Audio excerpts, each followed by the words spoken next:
Ladies and gentlemen, welcome to episode 24 of the Tait Talks podcast. I am the host, Tait Middleton. And today I'm speaking to my friend Jamo, who is a qualified aerospace engineer. Jamie, how are you? I've already fucking changed your name already. Well done, Tait. Yeah. I'm going very well, thank you. Thanks for having me in this lovely shed. You're welcome. You're the first person to call it what it is. It's a shed. Oh. It's a shed. It's got chickens grooming outside. It's absolutely delightful. Beautiful. It is beautiful. We can see our dinner before we kill it. But today we are talking about you. Aerospace engineering, comedy, improv, and universities in Australia and outside of Australia. Ooh. Yes. Jamie, what is an aerospace engineer? What do they do? What the fuck is it? Tait, the first thing you need to figure out is what an engineer is. Okay. Jamie, what is an engineer? Do you know what an engineer is? Don't ask me questions on my own podcast. You answer what is an engineer? An engineer, like the easiest definition I figured out when I was a kid, and I was like, because the way I got into this, the way I got into this is like, you know, when you're in like year 10 and you do like a No, I left, but it's fine. Yeah, sorry. I don't know why you're picking on me already. When we were in like year 10, I'd say you do like a general like aptitude or like what career should you kind of have thing. Yeah. Mine was a garbage truck. Just it said garbage truck. It didn't even say driver. fucking driver. So weird. And I had a few that were like different engineers that came up nerdy. in like the top 10 or 20. I wonder what you were saying on the question. Probably like, I don't know, I like maths and physics and science. When was it? Oh, year 10. Yeah. Okay, I was thinking as a kid. I'm out. Well, the point is, when I came up, I had no idea what it was. And you were like, ooh, space. So you thought, no, did you think you I'm just saying engineer is a concept. There's like civil engineer came up, mechanical engineer, all these different engineers came up. And the space one came up. I think aerospace had a spaceman came up, or I just found it when I was looking at university courses. The point is, I had no idea what an engineer was. Are you even one? Are you fucking with me? Do you know what we're like? Are you actually an aerospace engineer? Qualified, sorry? I am a qualified aerospace engineer. I went to university to study it. I finished my degree. But the point is, so I was like, what's an engineer? Yeah. And so I went and read about it. And the easiest definition I can figure out is like, we know what an architect is, right? Yeah. And they design houses. Oh, I thought that was the guy who digs up bones. That's a paleontologist, Tait. I'm all over the shop. Anyway, an architect, someone who designs houses. I was thinking of an archaeologist. We are going well. So an architect designs houses and buildings and things. Yep, an engineer's something else. Engineers like everything else in the world. Bridges and shit. Yeah. Yeah. So bridges would be civil engineer. Like cars are like mechanical engineers. Ooh. Planes, spaceships, those kind of things. What are they? Aerospace engineers. We're there. There We're we in go. space. So you're not a spaceman. No. Okay. I thought I was speaking to an astronaut. So we're going to have to stop here because all my questions are space related. You believe in aliens? No. Okay. I mean, I studied a course in astrobiology. Here we go. Little crazy pants over where we here. basically just studied sci-fi films. Oh, really? Yeah. Okay. It's like, this is all the evidence we have. But it was, actually one of the exam questions, because you had to kind of write an essay, was like, is astrobiology like a worthwhile field to study? Like, it was like actually on the exam. No, it's not, you fucking idiot. Do you think it is? Stop topic for a second. Yeah, so I think it is valuable because it's like it puts a lot of different things together, and it's like answering a pretty big question, which is like what's the meaning of life, or what's the point of life? Does it exist other places? And because of that, you get a lot of other innovations in other fields like biology and those kind of things. Like we learn a lot about what's on Earth when we're like, well, what actually is life and how can it survive? It sounds like more philosophical. Well, it's like there's some philosophical. Yeah, parts that's the half word I was looking for. But yeah, so it was really interesting. There's a famous thing called the Drake's equation. Yeah, I know. He's a rapper. Exactly, it's like, can I groom this girl? If she's 15 now, in 3 years, will she be legal? Is that the Drake equation? It's not the Drake equation that I'm talking about. It's not the one that I'm talking about either. Okay. It's the one where it's like it's trying to estimate what's the probability that there's like aliens out there. Oh, really? Yeah. Oh. And it comes from like a pretty simple idea of like, let's just narrow it down to like like how many stars are there out there? 7. Over. Like, what are the chances that there's a planet like Earth orbiting one of those stars? So it's got to be pretty high, surely. What's the chance that if you have a planet like Earth that life will develop? Yeah. What's the chance that if life does develop, it becomes intelligent? Do they have a god? Yeah. And so if you try and break each one of those as its own individual, maths equation? like if you can figure out a rough value, like of Yeah. course they're kind of guessing or whatever. If you times them all together, that should give you a pretty good estimate of like how many other intelligent life forms there are out there. Do you know this? I mean, like people can guess, Oh, so but like not you. obviously there's no like lockdown number of okay. like this. But it's like What do you know? So, like, I did have a- you- I did a project that like specifically tried to answer like if life did exist, what's the chance it becomes intelligent? Okay. And like it seems kind of unlikely. Okay. In what in the sense of if you look at Earth, something like flights evolved many times. Like you've got Flights? like things that fly. Oh, okay. Like you've got lots of different versions throughout like life on Earth of like dinosaurs flying, and then we have birds flying, and then we have like flying fish, and then Yeah. we have all these different things that separately evolve If people flying. getting high. But like we still only have one thing that involved intelligence like us, which is us. Aren't monkeys kind of close?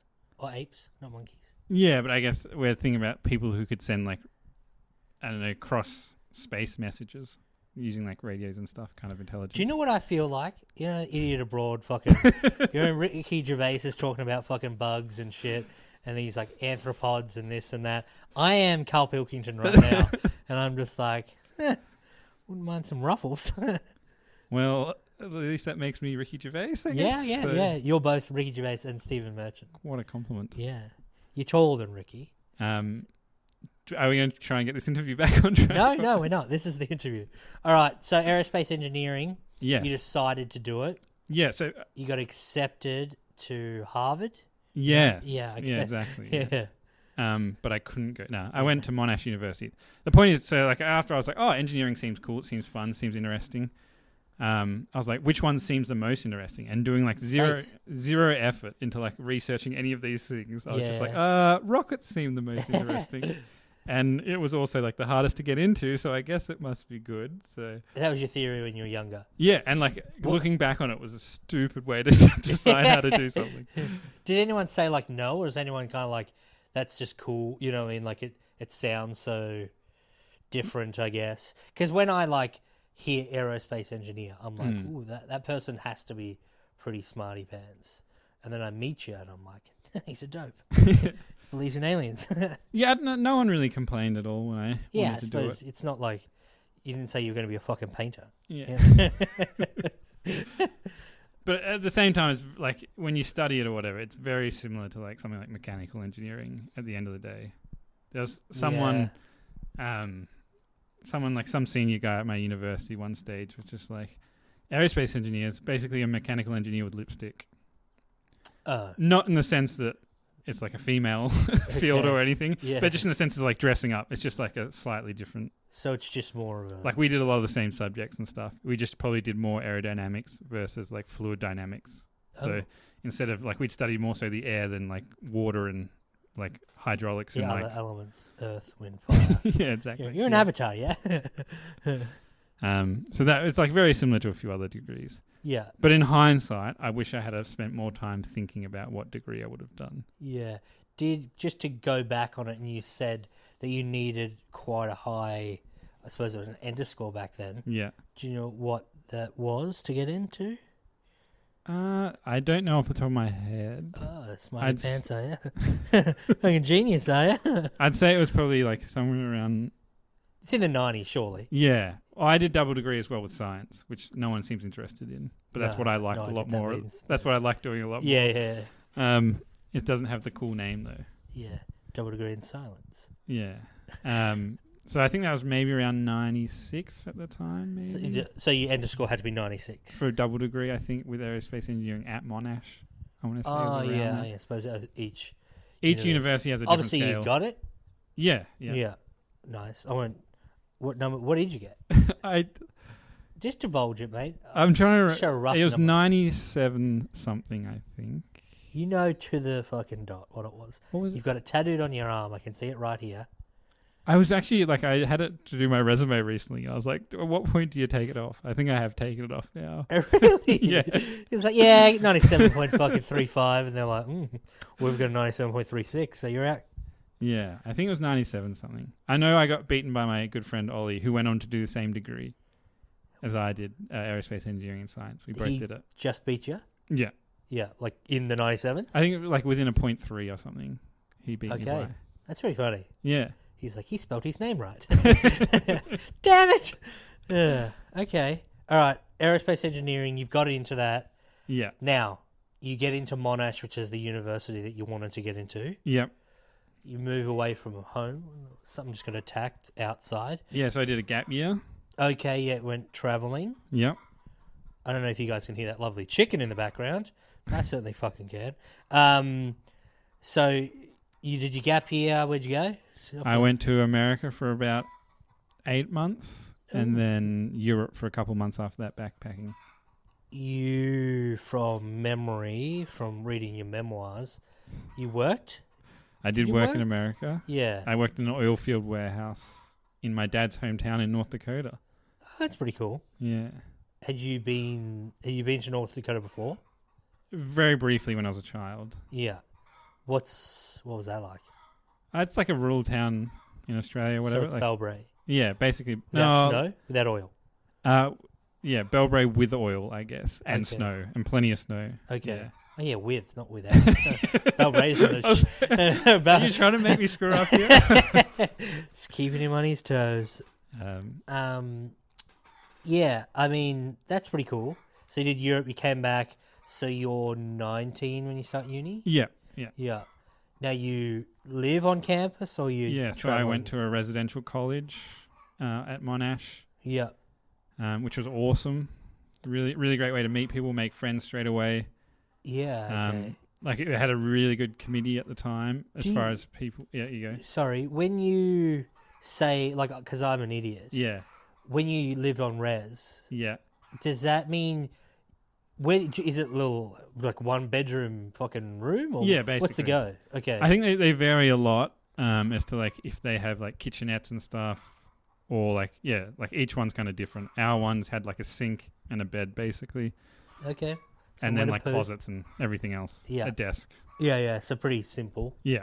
So you enjoyed that at the start because you got to meet a lot of people. I assume there's parties and get-togethers and bits and pieces. Yeah, there's we had like an awesome committee. So like our first day we rocked up and like, I can't remember. And they're like, he's heroin.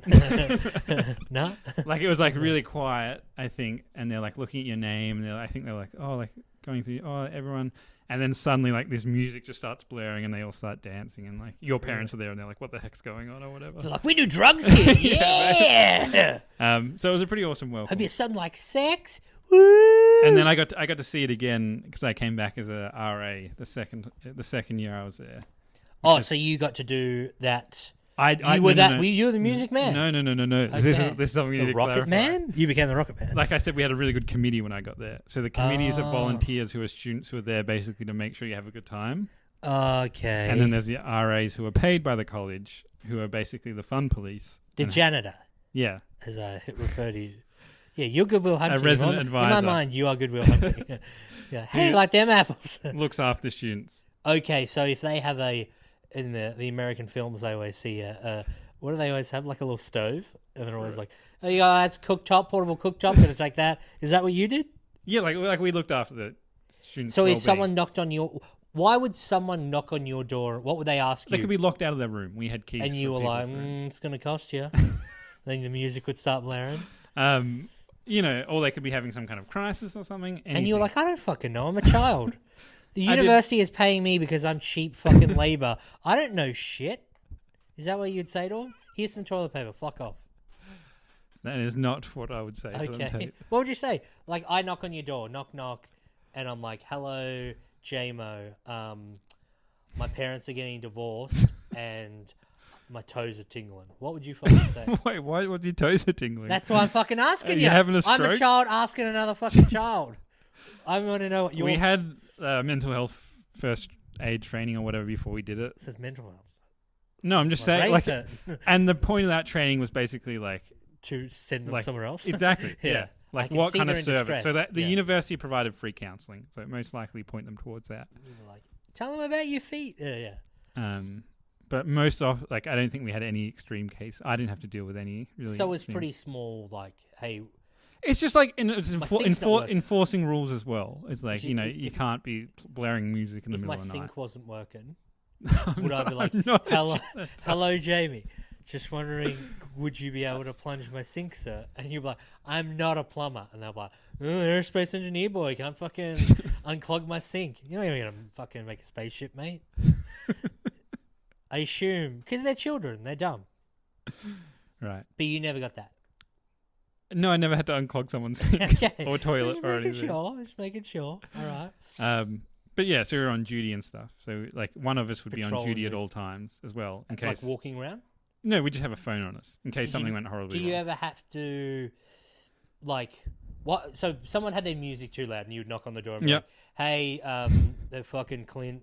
Sorry, champion, but everyone's sick of your fucking Iron Maiden shit."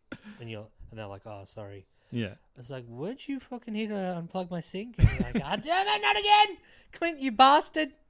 Like that. Once again, I had nothing to do with maintenance. I Tait. think you did. I think what you're telling me is you're actually a plumber. All right, so you're the RA now. We're finishing up with that shit. Unless you got any funny stories. No. I guess the point is, so they did, the committee did a really good job of organizing functions and things. Okay, so the committee was the volunteers to have fun, and then you were there to squash it. Exactly. Okay, and they paid you. Yep. Really? Or so Is it much, or is it like it wasn't so you much paid in like canteen money? I think you could have got it just deducted from your fees, Okay. or you could get it put in your bank account. It was maybe from memory, a couple $100 a fortnight. I mean, when you're I at can't remember university, off the a couple top of of my beers, head. Yeah. or fucking plungers, whatever you spend. But yeah, so the committee would organize functions, Mm-hmm. and a great one was Love Week. Love what? Love Week, a classic example of one. Okay, So go on. Love Week, basically, the committee would go up and pass everyone a random person from the college underneath their door, usually of the opposite gender, would be the goal. So many genders these days, though. all the boys would get a girl, all the girls would get a boy. Ooh, fraught with danger. And it's kind of like a simple KK thing where what? throughout KKK. Kris Kringle, a simple Secret Santa, Okay. where everyone would get give that person gifts throughout the thing. There was also the Thursday night function. We'd have a function every Thursday night. Yep. Would be a wedding because it was Oh. Love Week, and the way you got to be the bride and groom would be Tait would be the best proposal throughout the week. Oh, really? Yeah. Oh, So really? Did you get married? I did not get married. Ah, It's a pretty hard spot. You have to do something pretty ballsy. We had people go into lectures and sing in front of a whole lecture to their person they were proposing to. yeah. And then And funny if they said no. we also had another friend who took his date, went out on what looked like a legitimate date to a restaurant and faked a whole actual proposal. Got down on one knee and they And got free everyone thought- champagne. yeah. Everyone in the restaurant thought it was legitimate. That's awesome. I think in my first year I sung a song, I made a song for someone. It was actually the person I think I got given for my Love Week, Yeah. and I sung a song to them and proposed to So them. you don't know them. You get the number. What was the fucking? You just get their face slid under your door on the And then Monday you night. have to find them. No, they're all at your college. So you know them. Yeah, everyone kind Okay. of knows each other. Yeah, sorry. That's all right. I thought you meant did you get to pick or whatever? No. I thought you were meaning that it was some random person that's Right. throughout this college, and you're just like, I've got to go track down fucking Sabrina fucking McNeese. Well, the college isn't very big. It's Okay. a couple buildings, so it's Yeah. not hard to find people. But yeah, So she was a looker, is what you're saying, and you wanted to actually marry her? the point, and so the best proposals get to be in the bridal parties. Okay. So the bride and groom and the best man and stuff. Yeah. And then You didn't make it, unfortunately. no, I was never. I was never went that hard at those kind of things. Yeah. But then in the second year, Yeah. I was going to be on duty that night, Oh. so I couldn't drink or anything. I had the Yeah. phone, and I was going to be at home. But it was an awesome function because we'd split the boys and the girls apart. at the start of the night. Prison style. And like all the boys would get dressed in black and just go out and gallivant around and have like a stag do or whatever. And all the girls would dress in pink. Yeah. And go have a hen's party somewhere. Yeah. And then at about 9 p.m. They're all crashing into each other. The bride and groom, like we'd meet at like the pub and we'd have like the actual marriage there. And so all the guys have been drinking by themselves, all the girls have been drinking by themselves, and then they just meet at a pub. Yeah. And just free for all. It's a free for all, yeah. And have an actual, like, try and do an actual marriage. But by that point, I don't know. Like, everyone's blind drunk. It doesn't go too well. Wait, this wasn't every week. It was just Love Week? This was just an example of a function that we would do. Okay. So, but every Thursday night, there was an equivalent function where people would get dressed up and have costumes and stuff. Every Thursday? Every Thursday night. Did you go to most of them? I missed a few. We also, like, people would just go to the pub on Wednesday. We had formal dinners on Wednesday night where people would dress up. And, like, everyone would go to the pub after that. I would rarely go. Like I think in the second year where like I'd try and save it for celebratory nights. Okay. Like if there was a special event on, I'd go to the pub that night, but I would quite often just not go on. Whereas there's people who would be there every week. Okay. Aerospace engineering. You are an RA. Yeah. You had the opportunity. Is there anything you want to mention? What? So you said you did all the studying. It's like engineering. Yeah. With some lipstick on. Which you're wearing today, which is great. So you were lucky enough, or I don't know if it's lucky enough, mate, you probably got to work your ass off, to actually do an exchange program in the States. Correct. How did that come about? It's just things that universities offer. So like that's almost every university will have a set exchange partnerships with a certain school? Universities around the world. Yeah. Each university has ones that they negotiate by themselves. Yeah. And basically you just pay your university as you would normally, except go to another university instead.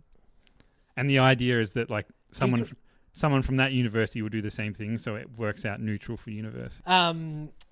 So what was I going to say?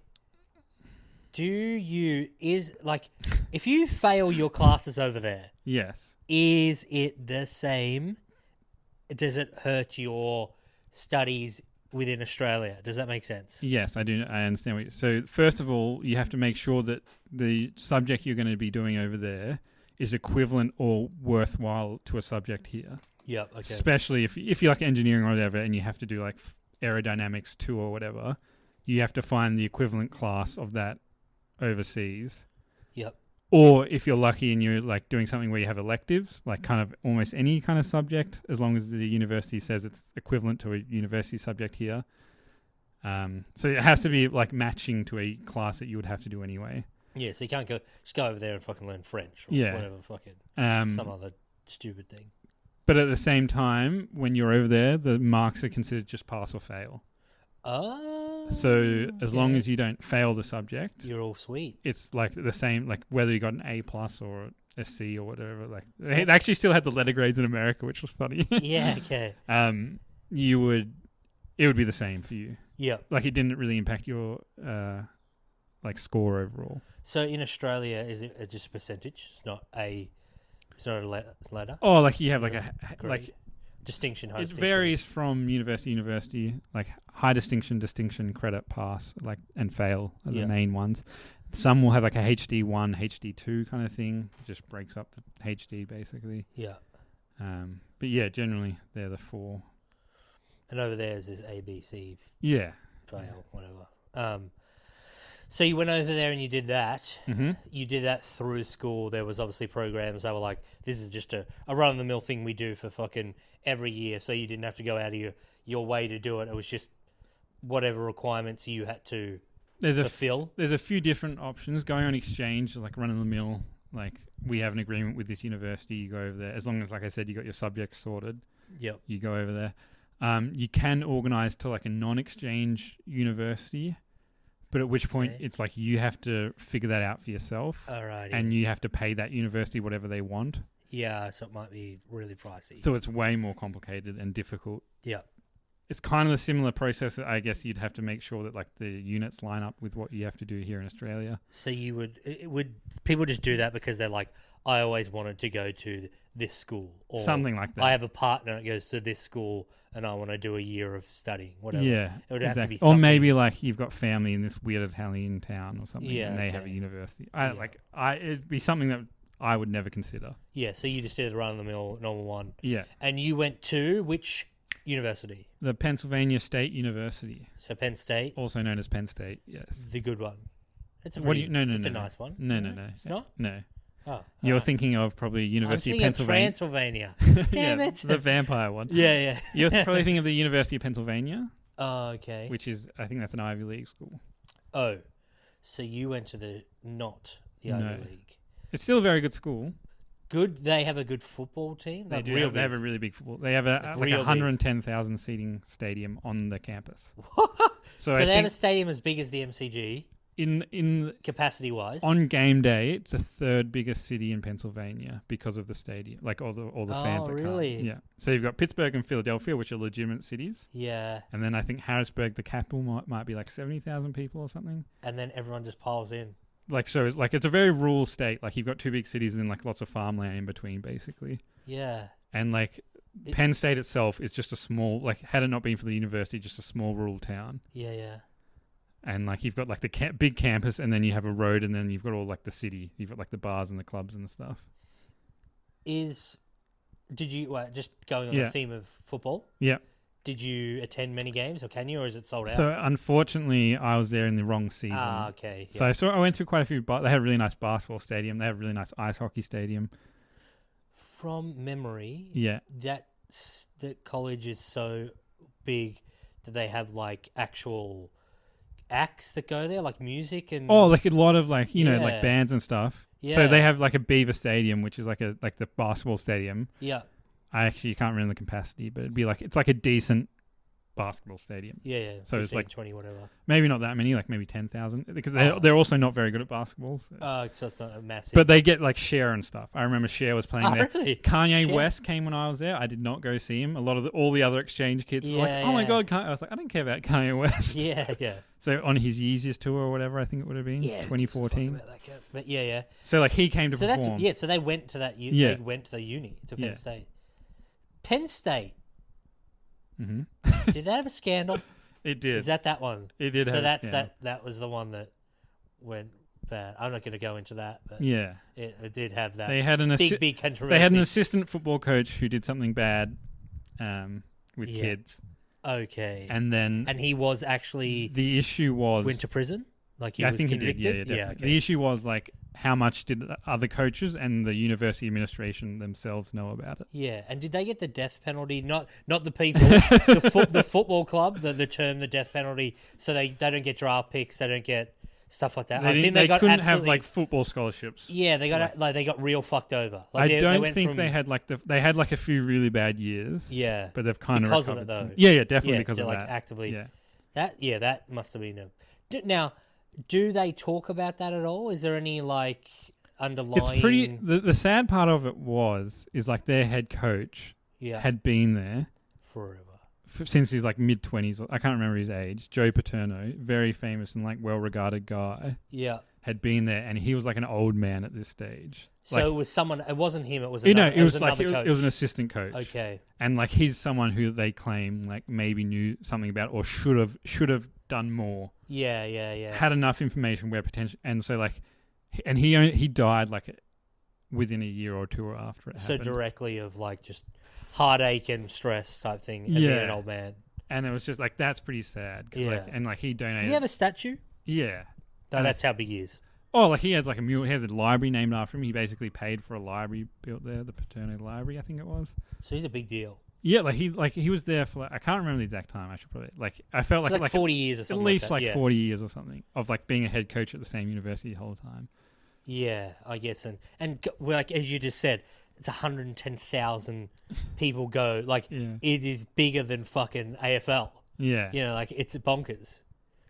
Like it's not just a little thing. He And would have yeah- been paid millions of dollars. I guess Oh yeah, definitely. Like college football Yeah. coaches are worth like But the the players good don't get ones. anything. No, But the coaches that's do. a whole nother issue. Which is fucking the craziest thing in the world. But okay. But yeah, I mean, but they're also like an important part of the community in the sense, like they're a bit different from like an NFL coach or whatever, because they're supposed to be developing players, Shaping young minds. yeah, and like making sure that they look after the players and stuff. And not banging kids like the other guy, which we can say because he got done. So you went to that university. Mm-hmm. Did you find anything different from? All right, just going from like the way of life. Was it because you were just with more younger people that just had American accents? So much like. Or like the actual university itself, the schooling, not that much different, I'd say. Okay, so the actual study, the coursework, all that Like stuff's the same. there's some variation like within a university itself. Measurements? So like, because obviously like they're slugs or whatever. Well, they're imperial, aren't they? Yeah, And but I'm just saying like studying like it was pretty normal, like pretty much what I expected. But I'd say like the cultural and like outside of studies was like way different. Yeah. Because in like Melbourne or whatever, or in Australia, a lot of people like uni's kind of like a 9-to-5 job. Like they go in there, they commute from their home in Melbourne or whatever. Yeah. Like I was a bit different because I got to live on campus, which we talked about earlier. So like I had all these crazy experiences. Yeah. But yeah. whereas like in university, I think Penn State, you may actually have to live there for the first year.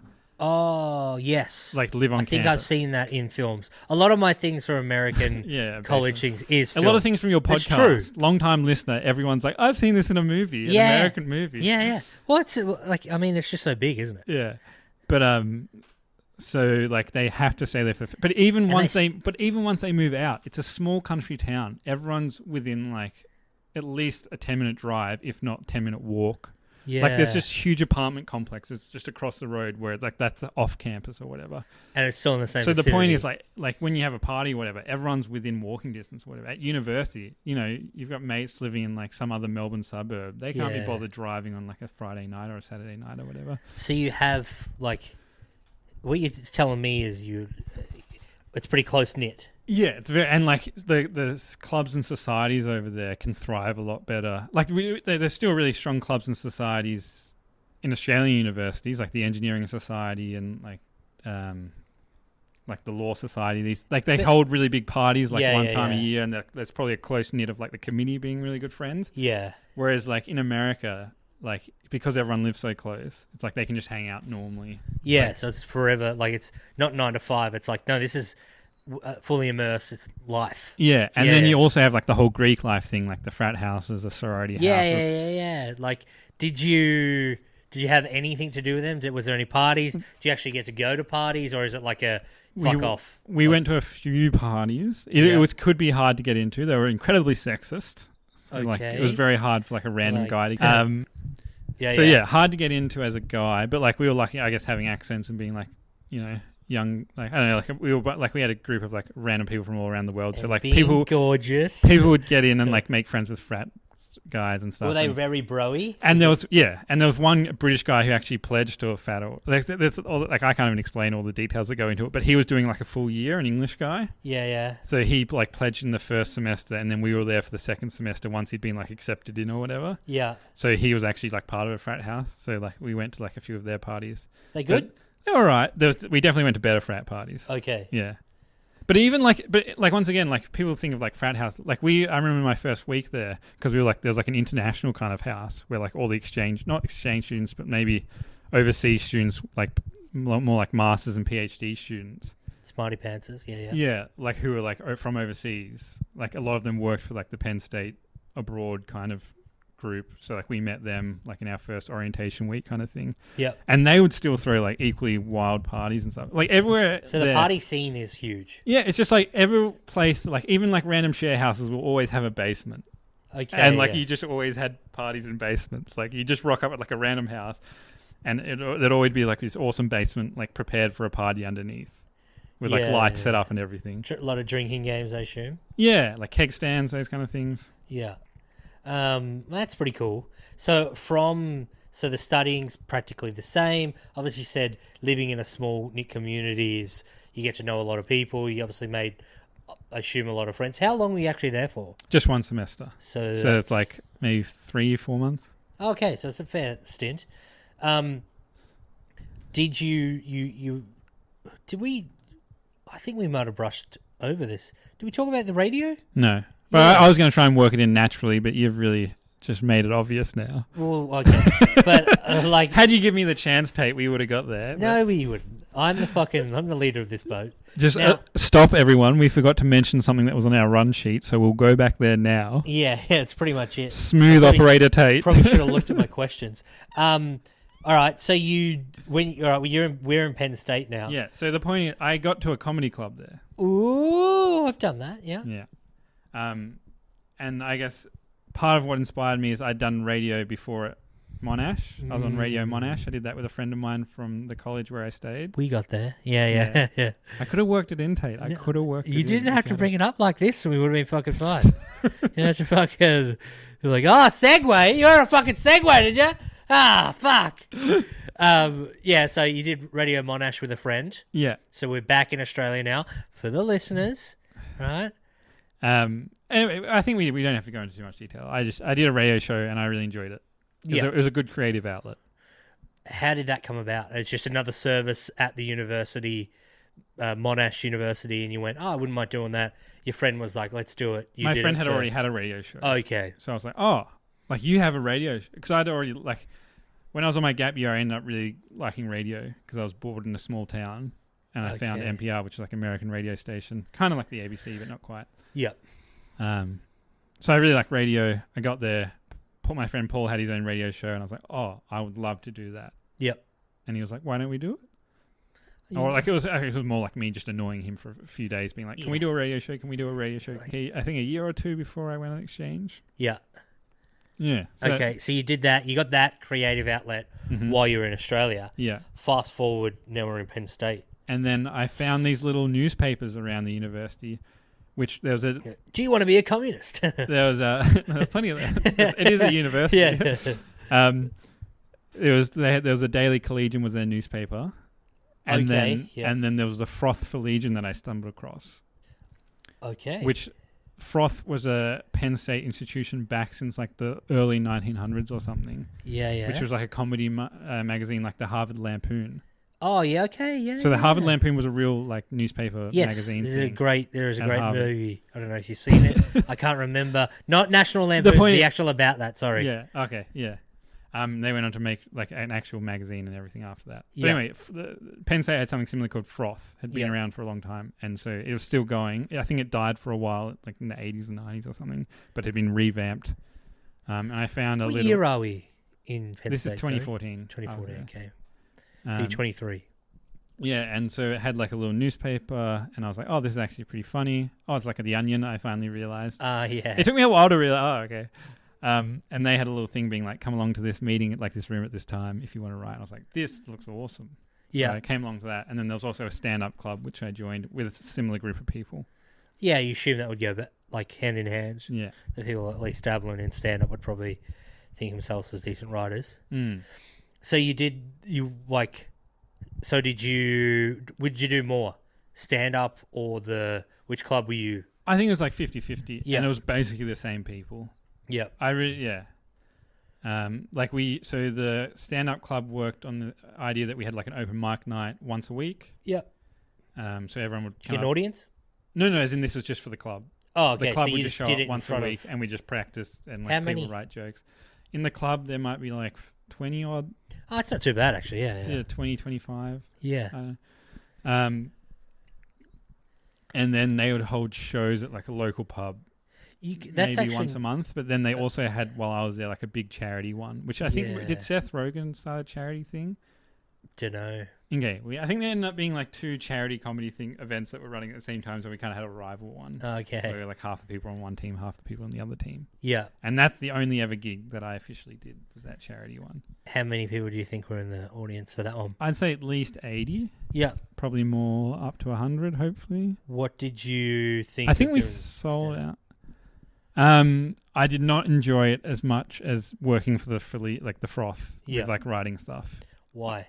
I like the community, kind of like I like bouncing off. I like being around funny people. Basically, I like an excuse to hang around with funny people and come up with ideas. Yeah. What I do not like is sitting by myself in a room trying to be funny. for other people later on. Yeah.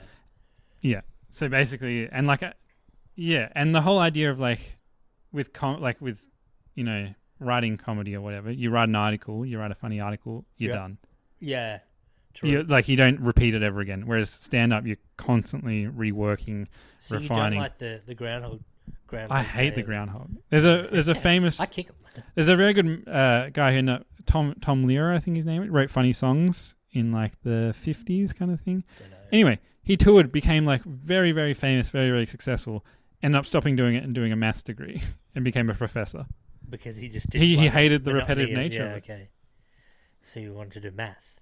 Yeah. No, my point is like the repetitive nature of that is not for everyone. Yeah, true. Yeah. I think that's one that would actually weed out a lot of people. It's just like you're doing the same thing again and again and again and again. And I don't like being the center of attention so much. Like I don't mind performing and being on stage. Yeah. But I don't like it. Feel like there's some people who are drawn to be like I want to be like I like people looking attention at me. whore. Yeah. Which is me. We can say it, Gemma. We can say the people know it. The people who make podcasts with their name being the main part of the name. Yeah. My last name is podcast. Yeah. Whereas that like never really appealed to me. Okay, that's fine. But you still had a crack at it, which was interesting. Yeah. I think at the same time, to inspire my friend Tait yes, to try and get off his big old fat ass to. Yes, you are the catalyst behind my my venture into stand up. Realistically, you're the person who was like, you should attempt to do stand up. So if you've ever seen my stand up, 2 hated it, you know where to send the hate mail. Well, we don't know where to send the fucking hate mail because we don't know his last name. But it seems just send it to Tait. Yeah, I'll send it to him. Which is nice. So like obviously you pushed me to do it. That's the truth. I think it was a bit of a jerk move in the end. The more I thought about it, I think I wasn't doing much at the time. But I think had you already booked no Raw by the time I'd done it? I was coming up to doing Raw, and you're like I was freaking out, like sending you my material to proofread, and you gave me actually the best bit of advice, which I've told people on. Oh, you're gonna make me cry, Tait. The first podcast about doing stand up is if you're thinking about doing stand up and you're like you've written your 5 or your 3 minutes or whatever it is, that you should practice it. And I remember you being like, but have you actually practiced it, like the actual, like your comedic pauses, this, your timing, getting everything down pat, your faces? And I was like, no. And you're like, no, you need to. you actually need to say it out loud. And then I did it like I wanted to. And then it got, even that became muscle memory, the faces, this, that, blah, blah, blah. And that was huge. That was like the best advice I've ever got, was probably practice your shit like you're going to say it on stage. I think like what made me, like I found, like I've always been quite successful at having to do public speaking thing, like especially like during high school, university and things. And it's always because I just practice it nonstop. But the thing that's different about comedy is like I actually came up with better ideas when I was practicing it. One of my favorite jokes was like, I think because Penn State had this thing called Thon, which was massive, which like for my first set that I kind of wrote, or like my first 5 minutes or whatever, was all about Thon. So is that the charity? It's like a massive charity thing where people dance for like 24 hours straight, or is it 48 hours? I can't remember. Some absurd amount of time. Yeah. And they raise like millions and millions and millions of dollars. You start slagging and it off. it's in like, it's in the basketball game. Anyway, it's packed out like it's really competitive to even be able to be done. And I remember I made this joke, which was like someone who didn't get in, like secretly cheering on cancer from that point on. But the joke didn't come until I actually performed it out loud, where I was like, oh, like it's funny if you actually imagine that person being like, yes, someone got cancer, kind of thing. So obviously the audience is pretty, would you think, is it intellectual stuff they're after for those, or is it like, if it's funny, it's funny? For that type of the gig that you did you find that there was a I did one gig, for the university club. For that, yeah. No, I feel like it was pretty varied. Like everyone brought their own unique style. I think. So you probably pretty progressive being at a university. Yeah. So if you were being misogynistic or something like that, you probably wouldn't go that well. Yeah, I'd say so. Whereas other comedy things, you can say that stuff. I'm not saying you should. I'm just saying if it's funny, my understanding, if If it's funny, it's funny. Yeah. If you can make it funny, you got to fucking make it funny. If it doesn't work, it's on you. Yeah. You know what I mean? And that's the challenge. So you did stand up. You didn't really enjoy it, but we pretty much did it, I think, in the same week. Yeah. My first gig. And then you had yours. I think maybe like the weekend before. Well, I think when I say I did it, I think it was this open mic night with just the club members. So it wasn't the big gig was later, like a few months later on. I don't know. It may have been around when you ended up doing Raw or whatever. Yeah, I think it was. I think we had a conversation. Yeah. And I was like, fucking, I can't back out now. Jamie just did it on a whim. Fucking prick. So you did stand up. Yeah. You didn't really enjoy it. You enjoyed doing the writing. Yeah. Okay. I enjoy being around funny people. Yeah. Makes sense. So you did that. Was that early days in Penn State that you were like? Yeah. So I found like Froth and stand up pretty early on, and they became like my main American friends because a lot of the exchange people actually struggle to make American friends. I can see that because it's like a bunch of British, Australian, New Zealanders, Swedish people, and we're like having a great time, like going to random parties and stuff. Yeah. Whereas it's like it's hard to make like just a random American friend because they're like, oh, this is my life, and it's even like you see it in Australia or whatever. Yeah, true. I think the exchange students would probably hang around with each other because they're like, oh, let's go to Phillip Island for a weekend. No one in Melbourne's gonna be like, yeah, I want to go to Phillip Island for a weekend. Are you kidding me? It's true. So you were there pretty much for like the entire time. Yeah. You kind of, as you said, so the comedy thing you learnt pretty quick, I assume, stand-up wise. Yeah. Not your bag? No, like I persisted with it for like the whole thing. I even did one gig, I think, when I came back to Australia randomly at my university. Yeah. But it was not very good. I literally wrote the material. Was it the day of or the day before? Yeah. It was not good. You have a pretty good memory though. Like, I have to have mine. Yeah. I have to write mine out and, like, just go through it. Like, but it was like one of those things where I went there and it was just like a crappy... It was an open mic. Yeah, it was an open mic, university-run thing, and I was just like, oh, I think it's something important that should be done. 7 fucking people there. Yeah. And then... Yeah, that's what I kind of just quickly want to go into. The club-wise, not just comedy and stuff like that, or writing clubs and blah, blah, blah. Are they just... huge in America compared to, like, are they well-run oiled machines over in the States compared to the different ones in Australia, or you just don't know because you're fucking not in every group? I don't think any of them should be well-run oiled machines. It should be like a bunch of people having fun, getting together to have fun. Yeah, I'd say like Australia probably has scale or whatever because they've got less. Yeah, okay. Like they still have like, I mean, clubs and societies kind of day orientation week in Australia still has heaps of like anime clubs and like video game clubs and everything. Really? Yeah, it's like you can go to like a university campus and find a club for like, you know, Quidditch. There's a legitimate Quidditch team at Monash University.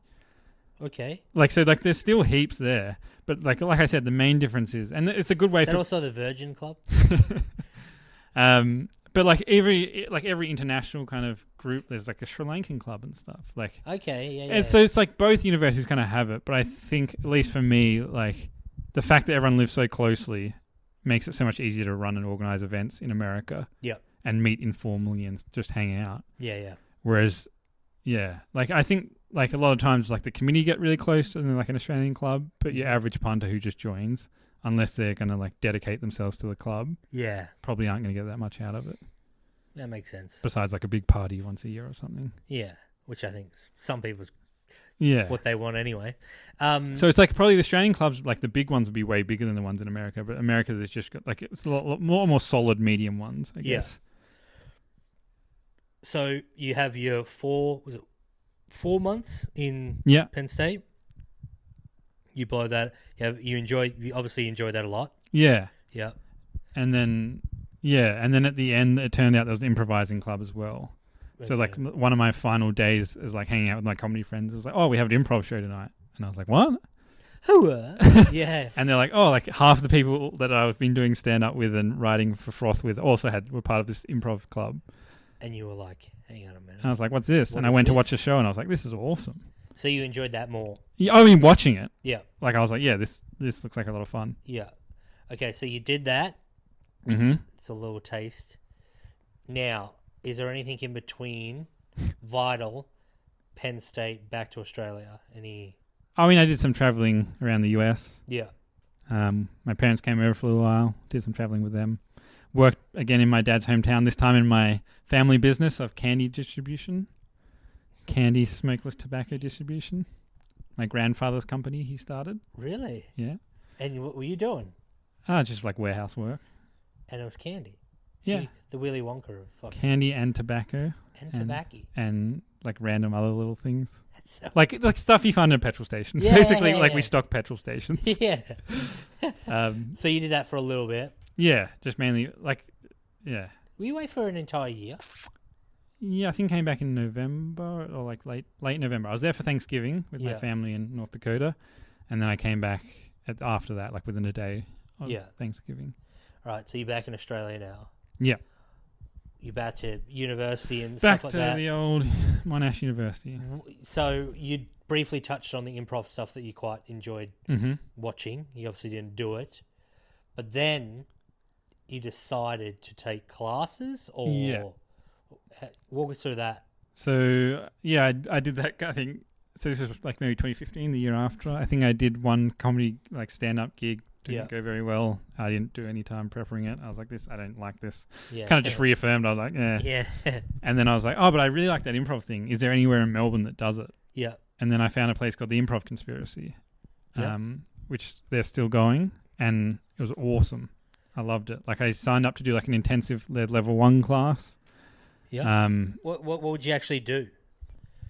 For the level 1 class, you mean? Just or like what's your what is improv? Is that what you want to know? Yeah, what the fuck's improv? So improv can mean a lot of different things to different people. Yeah. What I was learning and what I was interested in is long form improv. Okay. So that's the one that comes out it's probably started being done in like the 50s and 60s, I'd say. Mm-hmm. There's a few random people driving around in a van that kind of started it. And it turned into like the Second City and things, which ended up being very successful, producing people like Steve Carell, Tina Fey, Stephen Colbert. Yeah. A lot of famous people come from these kind of long-form improv backgrounds. A lot of like the Saturday Night Live people all come from that kind of like training at Second City. And basically long-form improv is not like Whose Line Is It Anyway, which a lot of people think of. That's like short-form improv, like playing small games. Long-form improv is like usually there's some kind of format, which is pretty flexible. You can decide on it beforehand. Scenes tend to go for more longer, like 5-10 minutes, and it's more like you're acting kind of thing.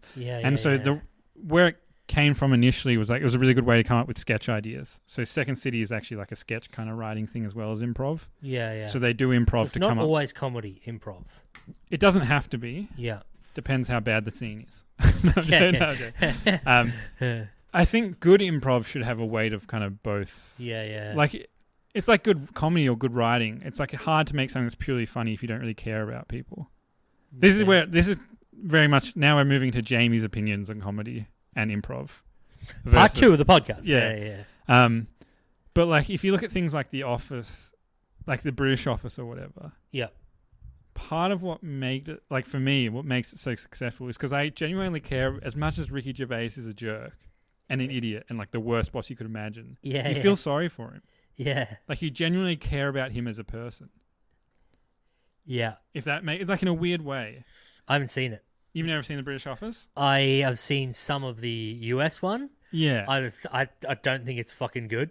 Yeah. Well, I think like to me, I think like I only watched The British Office within like last year, I think. So like I'm very late to the bandwagon. Yeah. But like there's another little Irish show I watched recently I think it's called Women on the Verge or something. A similar vibe. Like there's a protagonist. Yep. Who is a horrible person. Mm-hmm. I'm with you. And like getting these hilariously awkward, horrible situations. Yeah. But at the end of the day, you care. Yeah. It's like the Peep Show as well. Yeah. It's like another example. Like they're like both Jeremy and what's the other guy's name? Mark. Yeah, I think it's Mark. His real name's Mark, isn't it? No. What is it? Oh, we're going to be stuck in this. It doesn't matter. Yeah. Oh, God, this is going to annoy the hell out of me. Sorry. Anyway, both of those people, they're like horrible people, but like you just want to keep watching them. Yeah. Like, because you care. Like, this, like, are they going to be able to survive, basically? Yeah. Anyway. I mean, it's just well written, too. So my point about improv is like, there's long form improv there needs to be a bit more meat behind it than like a short form game. Okay. where it's like snappy. Short forms like, like whose line is it anyway? Funny, funny, funny, funny. Yeah. Like laugh, laugh, laugh, laugh.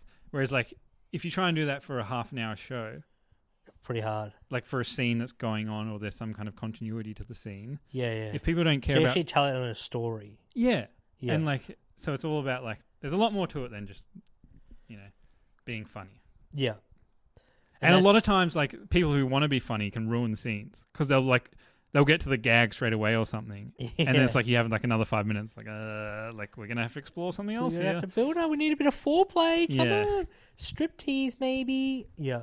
Yeah. So you've done classes for that? Yeah. So I did like the full program at the Improv Conspiracy, which took about a year. I think there's about 5 levels. Could you go, like, would you roughly know how much, sorry, that cost? I think it's around $300 to $400 per level. Okay, so times that by 5. Yeah. Yeah. But I would say it's definitely money well spent. Yeah. Especially, I mean, I'm speaking for the Improv Conspiracy here. I think they're... And that's in Melbourne? Yeah. Very good at teaching. They had very good instructors. I learned a lot while I was there. So one thing I wanted to ask was, through improv, does it... Yeah, I'm just looking at time. Yeah, so he's making funny faces at me while I'm fucking talking, throwing me off. I'm a fucking spider on my shoulder. When you do like improv, because it is a daunting thing, I wouldn't want to do improv because obviously that doesn't really appeal to me. I like the funny part. Bang, bang, bang, get your shit done. And I'm in control, always in control. You know your set, but blah, blah, blah. With doing improv, because it is such a, you've got to be on the spot. You got to fucking bang, bang, bang. You got to be with it. You got to be 100% listening, going on with the flow, and adapt. Is there any correlation with anything else in your life that you're like, I am more comfortable, I don't get as nervous? Little things, like I do improv. I can fucking do this parallel park. Like, does that make... I think the first thing, like a lot of improv places will sell themselves as like, it'll improve your life in every way possible. And I'm like after the first level, maybe. Yeah, okay. Like where it's like you're on stage, you've been performed in front of someone. That's another good thing about the Improv Conspiracy. At the end of every term, they run a proper show for you to perform in front of people. It's weird because you can't fucking prepare for it. Yeah. It's just, bam. But like after like that's kind of level 1. After that, like a lot of it's very specific to trying to make a good improv scene. Okay. So it's like relationships are important. Yeah. These kind of things. But in saying that, I feel like the more you get used to being on stage, being comfortable, like not being prepared with things, it does flow into other areas in life. Yeah. Like, I feel like job interviews now, like I still get nervous or whatever. Yeah. But I've always got incredibly like positive feedback, even if I feel like I've screwed something up. Yeah. I think I've maybe done potentially better than someone else if they were in a similar situation where they've screwed up, kind of thing. Okay. Like I've just able to just calm down a little bit more or relax. Like something's gone horribly wrong. Even recently, like, I was trying to explain something to someone, like a group of people, and like I realized early on that I had just not prepared enough. And like in my head, I'm like, this is going horrible. like I'm just looking like almost deer in the headlights. This is going bad. And then you just learn to embrace it. Like, and you just call it out and you be like, well, this isn't going very well. And then you just calm down and try and like relax and focus on what you need to do, kind of thing, which is the same as what you do in a horrible improv scene. Yeah. Or a podcast. Yeah. Or a podcast. This very boring podcast. Yeah. So, all right. That's pretty cool. Like it actually does go into different facets and I'd say in a small amount. Slow yourself down a bit too, to be able to like enunciate, get everything like, all right. But I think a big thing is a lot of the times people will talk to me and I'm not fucking paying attention. Like, I'm just like, I am 100, like, like, people will be like, hey, my name's this, and I'm like, okay. Yeah. And then later on... I'm horrible with names. Later on, they'll be like, you'll be chatting. Like, it's just, I'm too busy thinking about something else, but whereas in improv, you can't do that. Like, you would actually have to be listening to what they're saying and going like, okay, it's ticking over, I'm going to do... One of the big formats at the Improv Conspiracy... is called the Herald. It's a very famous one. I really like it. But the point is, like, you have to be able to be listening to, like, you do scenes, then you have other scenes that have to be inspired by those scenes, as in, like, have to be somehow related to the character or a theme that came up in that original scene. Yeah. And you play, like, a little game in between, which is, like, a game that you come up with on the spot. Like, it's just the group being silly, basically. Yeah. For a few minutes. And I have just, like, every time I would do it, I'd finish that game and I just blank on every like the last 10 minutes just had not existed in my memory. Yeah. Because you're so in the moment, like focusing, trying to do well in your own scene then with everyone else in the game or whatever. And you're like, all right, so I need to do a scene based on that first scene. Do I have any premises or ideas based on that? Yeah. That's good. I have no idea what just happened. Yeah. But a really good improviser will like pick up on the smallest little details and like do callback to like someone might like improvise putting a cup down at some scene, and then in the next scene, like 15 minutes later, where that scene's like the second part of that scene may come back and pick up that cap or something. Oh, like, and the audience, cup. The audience just loses it. They're like, oh my god, like, Ross Noble is real. Like the comedian Ross Noble is. He must have done some sort of fucking improv because. He already easily written it into his act, but I've seen people yell out shit for him, and then later on, like I remember he did one, and he did about 10 things that the audience yelled out at him, and he was going, and then there was an owl sitting there, but it wasn't obviously a real owl. It was just like, oh, he's like, here's an owl. But then 15 minutes later, he's chatting and he's pacing up and down. And he's like, oh, fuck, nearly knocked over the owl. And the fucking, just because he did that callback, it's like, oh my God, he's with it. Like, he's actually, like, that. A lot of improv is just like listening and like paying attention to stuff, which is really hard to do when you're trying to perform. Yeah. If someone was doing just stand-up comedy, do you think it would benefit them to do improv? I would think so. There's a lot of like almost comedy theory in it, like learning about like what makes a scene funny, like straight absurd characters, like having two absurd characters. How would you play that? Yeah. And there's just a lot of comedy theory in it, like game. There's a concept of game in improv, which is kind of to me like the most pure form of like the closest you can get to kind of like trying to condense down what like makes things funny. Yeah. Which is basically like two fundamental questions. This sounds crazy, but like I'd say almost everything funny can be broken down into two fundamental questions, which is like you've established some kind of bizarre thing. Yeah. And it's like, if this is true, what else is true? Okay. So answering that question, or the other question is, if this is true, why is it true? Okay. Which seems like a weird way, but maybe we can talk about this off air. Yeah. Like you can condense down to me a lot of comedy down to those two questions. Yeah. That's fair enough. I have no idea what. Fucking. I think I need some more. Yeah, we'll have to get it. Take a long time to explain to me. It's fine. No, the listeners probably got it. Yeah. But okay. Without any other context, they're like the two fundamental questions. And once you see everything in that frame, it becomes very formulaic. And you were saying, like, I know we've had this discussion quite a few times. Like, you can't teach people to be funny, or like you can't. I'd argue, like, if you practice with them. Yeah, I think you can pick things up, but I think once they're on their own. Yeah. You know what I mean? So it's like a lot of the times if someone's like, oh, you can use that. That gets thrown out all the time. It's like, oh, here's a story. You can use that. It's fine. Yeah. It's like, no, you can't. Like, you could use if it was like, this is what happened to my mate and I know the story. Yeah. But it's not like when they're giving you something and you're like, that is actually funny. But I'm not going to think like that, if that makes sense. Yeah. Or if it did really well, like I'm going to struggle to replicate that because it's just your way of thinking. So that's why I've never really taken anyone's, like, it might be like a tag on, like an add-on to a joke. Maybe you should do this, but not so much like someone has just given you a fucking piece of material that makes any type of sense. The last thing I wanted to touch on with improv, as you said, if someone wanted to get into it, you did. I can't remember what the Improv Conspiracy. Improv Conspiracy. It's a really well run company, I guess. In Melbourne. Yeah. Just would you recommend just going on their website? Yeah, and looking at I think they've been pretty hard hit by COVID. So Yeah. probably it's a really good time if you're interested to get involved. Yeah. The other thing I was going to quickly mention as far as like stand-ups. No, we don't have time for that. No. Stand-ups coming back. So like the very first class I did, my level 1, there was like a guy who'd done stand-up for a fair while. Yeah. And he was very good. Yeah.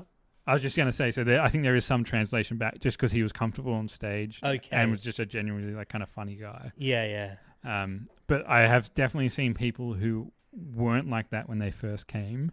Yeah. And after finishing the program had just been like, could almost be a stand-up comedian. Yeah. If that makes sense. Okay. So you do like, well, I suppose that goes back to learning some bits. I think also the big thing is too, and I think this is a really, really big thing, is being comfortable with yourself and on stage. Yes. So you know what I mean? Like if you're, as you were saying, like when they were like, it will, they kind of say that it will help in every aspect of life, right? Yeah. Some people cannot speak in public, whereas you are always good at it. And that's the other thing that I feel like when people are like, oh, improv helps you heaps. It's like, are you sure you haven't got like the real good people already and you're polishing them up that extra little bit? Yeah, that's what I mean. Yeah. So you have that like fucking, some people are just decent at it. Yeah. Because, or like some people who do comedy workshops and they're like, yeah, I did a comedy workshop. And it's like, yeah, because you probably were like, you're already good. Yeah, you're already pretty funny, dude. And then you just hone some skills, how to get how to get gigs, how to do this, how to write a fucking structured joke, that type of thing. Yeah. But whereas a person's just doesn't make people laugh. Yeah. I think you'd probably get more out of improv because you're like, well, I'm engaged, I'm fucking, that type of thing. So, I think that might be it for us, unless there's something that I've forgotten that I spoke off air to you. Just checking my board, which is great for the podcast. No, I think we're good. No, we're all good. I think we are good. Thank you so much for coming on the show. No worries. Thank you for having me. All the way from Jamaica. Yeah. To spoil for where he's from. Oh, the other thing, if people are interested in seeing me do improv, have a look at the light bulb. The light bulb? The light bulb. Just look at a fucking look light at your bulb, light bulb idiot. for hours. What he's trying to say is he is a white smudge. Yeah, right? light bulb improv. Look it up. Light bulb improv. Okay. Yeah. And you may be able to work out which one he is what we're saying. Because we don't have a video today. Thank you. No worries. Thank you for having me, Tait. Aerospace engineer qualified. Improv. Tait just wants improv. So now we've got to the end. We can announce that like Tait just wanted to include that for the clickbait, and we can exactly. Qualified. I wanted to just put aerospace engineer because improv extraordinaire or one time comedian. I do not know who is on the next episode of the podcast. I hope people listening are still enjoying it. If you're not, well, there's plenty of other content out there, and it's fair to say you're going to hate me by now. It's episode 24. I'm probably not going to change too much. Might get some celebrity guests in. I think next week we're going to try and chat to Judge Judy. So I'm just waiting on a couple of emails to be finalized. We'll see what happens. Ladies and gentlemen, thank you. God bless. Merry Christmas. I am your host, Tait Middleton. Goodbye. Thank you.